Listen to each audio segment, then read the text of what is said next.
Body open করে ছবি ছাড়ছিলাম, ভাই মেয়ে আনফ্রেন্ড করে দিছিল। মানে তাহলে এরকম বডি বানায় কি লাভ যদি বডি দেখে মেয়ে আনফ্রেন্ড করে দেয়?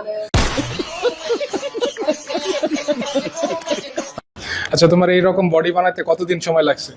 6 মাস। আমাদের মধ্যে অনেকে আছেন জিমে ভর্তি হন এরকম একটি বডি বানানোর জন্য, কিন্তু মাসের পর মাস বছরের পর বছর চলে যায় কিন্তু এরকম বডি বানাতে পারেন না। কারণ হচ্ছে আপনাদের ডিসিপ্লিনের অভাব। ও কিন্তু জিমে ভর্তি হয়েছে মাত্র 6 মাস আগে। তো 6 মাসের মধ্যে ওরা কিন্তু আমি আহামরি খুব একটা প্ল্যান দিই না। আমি আমার যে নর্মাল প্ল্যানগুলো আছে, আমার যে ইউটিউবে যে মাসেল গেনের যে প্ল্যানটা আছে ওটাই দিয়েছি, এবং আমার যে নর্মাল জিমের প্ল্যান আছে ওগুলো ফলো করছে, এবং ফলো করে কিন্তু এরকম একটি বডি বানাইছে। সো আমি ওর কাছ থেকে আরো বিস্তারিত জেনে নিচ্ছি। তো 6 মাস আগে তোমার বডি ওয়েট কত ছিল? 53, 53, এখন তোমার বডি ওয়েট কত আছে? 60। 60, অর্থাৎ 6 মাসের মধ্যে 7 কেজি গেন হয়েছে। শুধু গেনিংই হয় না, আর কিন্তু ফ্যাটও লস হয়েছে। তখন কিন্তু বডিতে ফ্যাট ছিল না? জি তখন তো হালকা তোমার কিন্তু আর অ্যাপস ছিল না, না। তোমার কিন্তু বেলিতে ফ্যাট ছিল।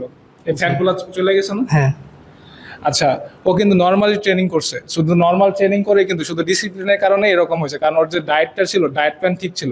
অনেকে আমরা কিন্তু ডায়েট প্ল্যান ঠিকভাবে ফলো করি না, আমরা জানিও না আসলে কি ধরনের ডায়েট প্ল্যান ফলো করা উচিত। আমি যে তোমার ডায়েট প্ল্যানটা দিয়েছিলাম ওটা কি তুমি ঠিক মতো ফলো করছিলাম? জি কতটুকু ফলো করছো? সম্পূর্ণ ফলো করার চেষ্টা করছি, 80% প্লাস ফলো করছি।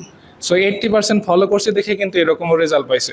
সো আপনি যদি এরকম একটি ট্রান্সফরমেশন করতে চান অবশ্যই কিন্তু আপনাকে একটি ভালো ডায়েট প্ল্যান ফলো করতে হবে। আমি মনে করি ডায়েট প্ল্যান ছাড়া কিন্তু আপনি একটি সুন্দর বডি বানানো যায় না। হয়তো যায়, এরপরে কিন্তু আপনার অনেক দিন সময় লেগে যেতে পারে, কিন্তু আপনি যদি প্রপার ডায়েট, প্রপার ওয়ার্কআউট ঠিকভাবে করতে পারেন এবং প্রপার রেস্ট দিতে পারেন বডিকে, আপনিও কিন্তু এরকম সুন্দর একটি ফিজিক খুব অল্প সময়ের মধ্যে বানাতে পারবেন। সো এরকম একটা বডি এখন যে তুমি বানাইতে পারছো বা এই কন্ডিশনে তুমি এখন কি স্যাটিসফাইড? তোমার কি মনে হয়? হ্যাঁ, আমি ফুলি স্যাটিসফাইড। এখন আমি অনেক মানে আমার কনফিডেন্স বৃদ্ধি পেয়েছে। তারপর আমি আরও অনেক ক্ষেত্রে আমার আরও কাজে অগ্রগতি বেড়েছে।